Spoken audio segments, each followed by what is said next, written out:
চাকরি প্রার্থীর চাকরি বাতিল হয়েছে, কিন্তু সোমা দাস ক্যান্সার আক্রান্ত, বীরভূমের নলহাটির বাসিন্দা, তার চাকরি বহাল থাকছে। মানবিক কারণে তার চাকরি বহাল থাকছে পর্যবেক্ষণ হাইকোর্টের। শোনাবো সোমা দাসের বক্তব্য। কষ্ট করে পরীক্ষা দিয়েছি, আজকের রায়ে আমি অবশ্যই খুশি হয়েছি, কারণ আজ এই দুর্নীতির কারণেই আমাদের ভোগান্তি। আর যারা আমরা যোগ্য জেনুইন যারা প্রার্থী ছিলাম, যারা এত বছর কষ্ট করে পরীক্ষা দিয়েছি, তাদের চাকরিটা হয়নি শুধুমাত্র এই দুর্নীতির কারণে। সেখানে সেই দুর্নীতি করে পাওয়া চাকরিগুলো বাতিল হয়েছে, সেটা অন্তত খুশি হয়েছি। কিন্তু তার সঙ্গে ওই এখনো দুর্নীতির করে যে আরেকটা পার্ট বাকি আছে, সেটা যোগ্যদের চাকরি, সেটা অবশ্যই হয়, সেটাই আশা করি। যারা আন্দোলন করছিল এতদিন ধরে, আপনি তাদের সাথী, কি বলবেন তাদের বিরুদ্ধে? তাদের একটাই বলবো যে তাদের যেন জোরালো দাবি থাকে যে তাদের যোগ্য চাকরিটা, আমিও তাদের সঙ্গে একসঙ্গে আছি, যে আমাদের যেমন সমস্ত চাকরি যেন তারা যেন যোগ্য জেনুইন যারা প্রার্থী আছে তারা যেন নিজেদের অধিকারটা ফিরে পায়। কারণ এই অধিকার ফিরে পাওয়ার এটা একটা প্রথম ধাপ ছিল, এখন শেষ এবং দ্বিতীয় ধাপ হবে তাদের নিজের অধিকার ফিরে, তার যেন নিজেদের স্কুলে গিয়ে তার সসম্মানে স্কুলে ফিরে যায়। কতটা খুশি আজকের রায়ে?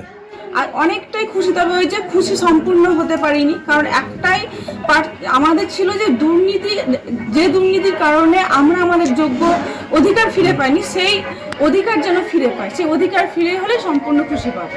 আজকের রায়ে আমি অবশ্যই খুশি হয়েছি, কারণ আজ এই দুর্নীতির কারণেই আমাদের ভোগান্তি। আমরা কথা বলবো, আমাদের প্রতিনিধি প্রশান্ত দাস রয়েছেন আমাদের সঙ্গে টেলিফোন লাইনে। সোমা দাসের বক্তব্য আমরা আপনাদের সামনে তুলে ধরছিলাম। প্রশান্ত, তুমি সোমার সঙ্গে কথা বলেছো, সামগ্রিকভাবে তার রিয়াকশন আরো একবার তোমার মুখ থেকে।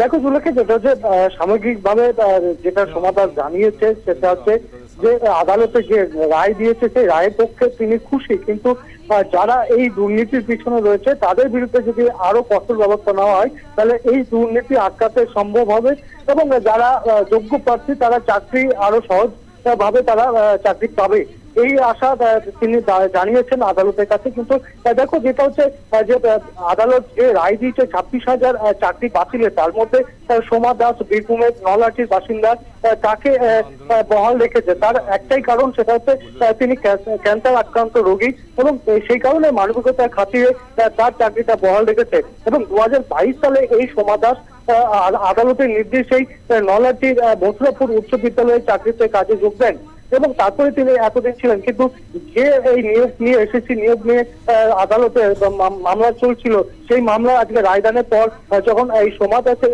চাকরি বহাল রাখে তাতে তিনি খুশি। সম্ভবত তার যারা সহযাত্রী কলকাতায় বসে বিক্ষোভ দেখাচ্ছে, তারা যে যোগ্য প্রার্থী তারা যে চাকরি পাচ্ছে না, সেই কারণে তিনি আজকের এই রায় দানের পরে তিনি যে প্রতিক্রিয়াটা দিয়েছেন, তাতে এই রায় দান যে বাতিল হয়েছে, দুর্নীতির হাত ধরে যারা চাকরি পেয়েছিল তাদেরকে আদালত বহিষ্কার করেছে চাকরি থেকে, তাতে তিনি খুশি, তার খুশির বার্তা দিয়েছেন। পাশাপাশি তিনি আরেকটা দাবি রেখেছেন যে এই দুর্নীতি যাতে বন্ধ হয় এবং যোগ্য প্রার্থীরা যাতে চাকরি পায়, সেটাই তিনি দাবি করেছেন। একেবারে অনেক ধন্যবাদ প্রশান্ত।